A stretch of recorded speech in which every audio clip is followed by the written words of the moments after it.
counselor, perhaps at a Jesuit high school in campus ministry for a diocese.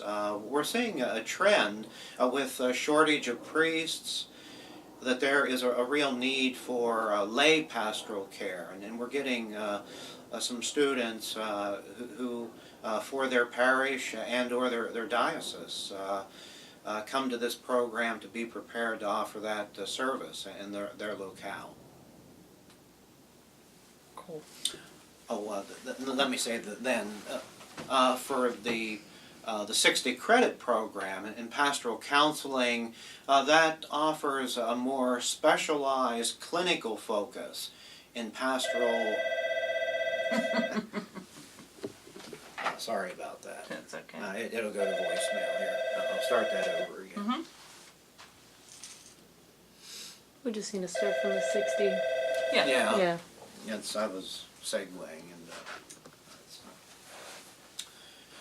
Our second degree program is the 60 credit program in pastoral counseling, which offers students a more specialized clinical focus and eligibility for state licensure as a mental health counselor in New York.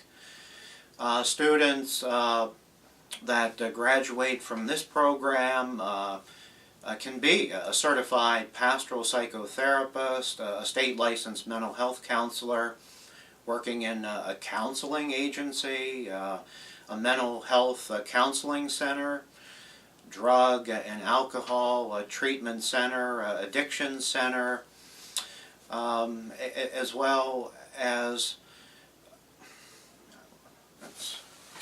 I think that's good though, because Okay.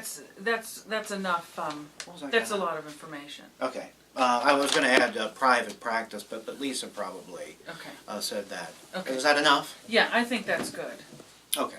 So relating to students and teaching now, we'll switch to that. So, what do you think is the value of being faculty and still working, participating in your field? I think it gives someone like myself. Wait, but they didn't hear my question. So maybe start out with Okay. working in the field or being a faculty and working. Just something to start the answer. Okay. As someone working in the field, teaching in the field, being a faculty member, it gives me a platform to really be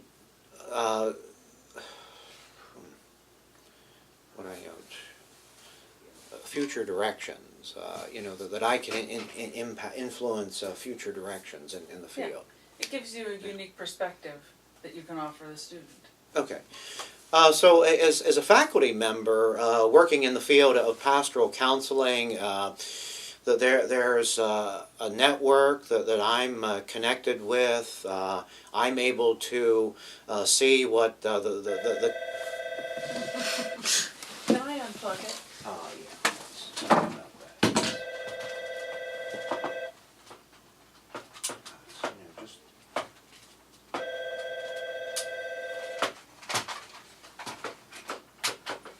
Easier said than done, right? and I think I hit that actually. Sorry about that. No, it's fine. I think he had it more angled like that. Yeah, that should be. That looks the same. Is that good? I think so. Okay. And try to, I know Cindy, you're probably breathing through Cindy, but try to keep your hands down.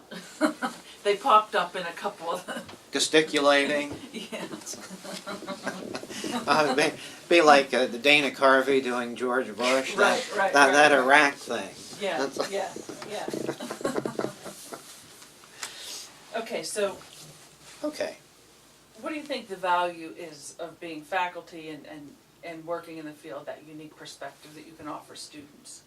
As a faculty member connected to the field of pastoral care and counseling, I'm able to see new and emerging trends cutting edge research in psychology, theology, spirituality, and it really gives us, as faculty, a platform for accumulating this cutting edge knowledge, and of course, we use that in the classroom with students who are really getting a current, up-to-date, cutting-edge education.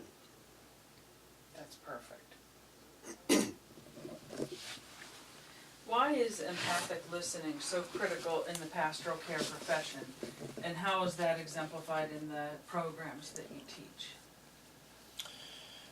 Well, having been doing pastoral care and counseling now for a number of years, I've now come to the point where you really need to be an empathic listener, something we stress in both degree programs of pastoral care and counseling, simply because you can have all the knowledge of pastoral care and counseling, psychology, and theology, but if you are not an empathic, present listener in those moments of crisis and suffering, and even joyful moments with clients and congregants, it could all be for naught. So we stress that in the program. It harks back to Jesus' statement that those who have ears to hear, hear or listen. Of course, everyone can listen, but when you complete this program, you really know how to listen on all levels, verbal, nonverbal. Well, what's the communication of the client or the congregant based on what they say, and sometimes what they don't say can be more revealing than what they do say. So empathic listening is the cornerstone of pastoral care and counseling. I really like that. How important is it to engage the student intellectually, emotionally, practically in the courses, and how do you actually do that? I think it's really important, particularly in the context of pastoral care and counseling study, to engage the whole person, the totality of the person, and in many ways that's in keeping with Jesuit pedagogy, certainly Ignatian pedagogy of educating the whole person. We do care about students here. We care about their academic learning, their academic progress. We care about them as people, too. What's going on in their personal lives, not to pry or anything, but we're here to listen.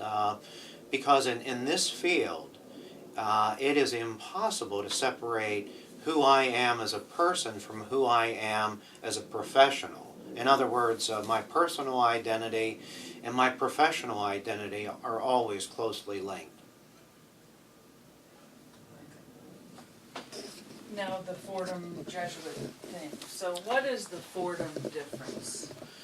Well, I think it's, for me, what makes Fordham unique is that we are the Jesuit university in New York City.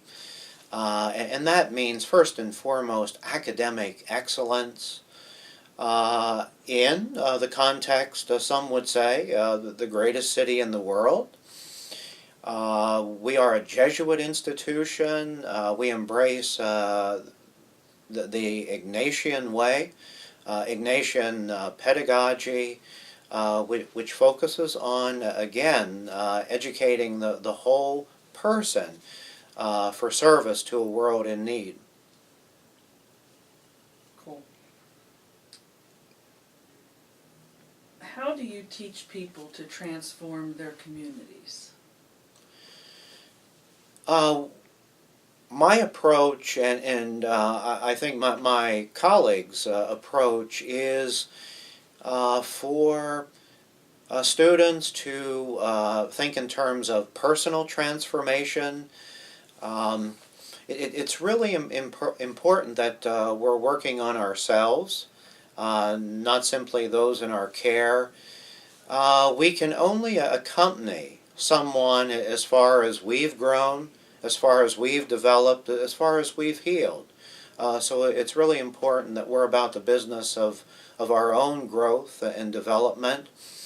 And then a transformation is extended to those in our care, with the individual in our care, the couple that we're working with, experiencing conflict, the family in our care. I would emphasize that we start one person at a time, one couple at a time, one family at a time, and if there's change in that context, then it has a ripple effect, that it has an impact on the congregational system, on the community system, for good. That's good. I like that. Anything, I mean, those are the questions, so is there anything else that you wanted to, you feel like we didn't touch or you didn't say that you wanted to say?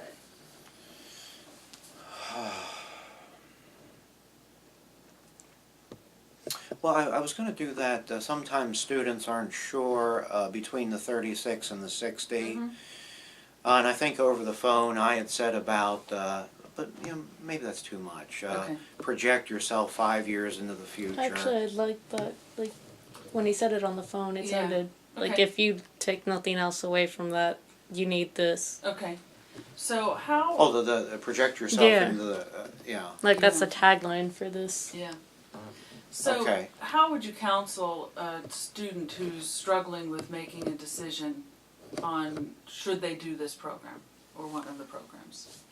So in the Graduate School of Religion, and specifically in the Pastoral Care and Counseling program, we offer the 2-degree programs, the 36 program in pastoral care, the 60-degree clinical program that leads to state licensure. Some students come in not entirely sure where they're going to put their feet down, on the fence, that do I really want to go the full distance with 60 credits and an internship that requires 600 internship hours?